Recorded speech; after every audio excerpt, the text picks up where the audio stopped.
તો રાજકોટમાં ગેંગવોર મામલે પોલીસે કડક કાર્યવાહી હાથ ધરી। પેંડા ગેંગના 17 સદસ્યો સામે ગુજસી ટોક હેઠળ કાર્યવાહી। આરોપીઓને જુદી જુદી જેલમાં ધકેલી દેવામાં આવ્યા। હોસ્પિટલ બહાર ફાયરિંગની ઘટના મામલે કાર્યવાહી।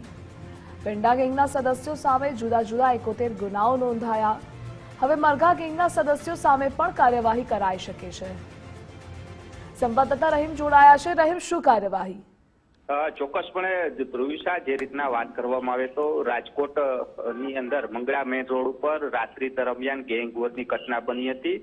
પોલીસ દ્વારા બંને ગેંગ વિરુદ્ધ ફરિયાદ તો નોંધી છે, પરંતુ ત્યારબાદ જે પેંડા ગેંગના સાગરીતો છે તેના 17 જેટલા લોકો સામે ભૂતકાળમાં 71 જેટલા ગુનાઓ છે તે નોંધાઈ ચૂક્યા છે। તેને હેઠળ ગુજસી ટોકની ફરિયાદ છે તે નોંધવામાં આવી હતી। આ તમામ લોકોને ગુજસી ટોક હેઠળ ધરપકડ કરી અને કોર્ટમાં રજૂ કરવામાં આવે છે અને તમામ લોકો સામે અલગ અલગ જેલની અંદર કોર્ટ દ્વારા હુકમ કરવામાં આવ્યો છે। તમામને એક જેલમાં નહીં પરંતુ ગુજરાતની અલગ અલગ જેલોમાં તમામ લોકોને ખસેડવામાં આવ્યા છે અને આગામી સમયમાં તેની સામે વધુ કડક કાર્યવાહી પણ થઈ શકે છે। બીજી બાજુ મરઘા ગેંગના સાગરીતો છે તેની સામે પણ જેટલા પણ ગુનાઓ નોંધાયેલા છે તેની વિગતો એકત્ર કરવામાં આવે છે અને ત્યારબાદ તેની સામે પણ આગામી સમયમાં ગુજસી ટોક હેઠળ ફરિયાદ નોંધીને કોર્ટમાં આરોપીઓને રજૂ કરવામાં આવનાર છે।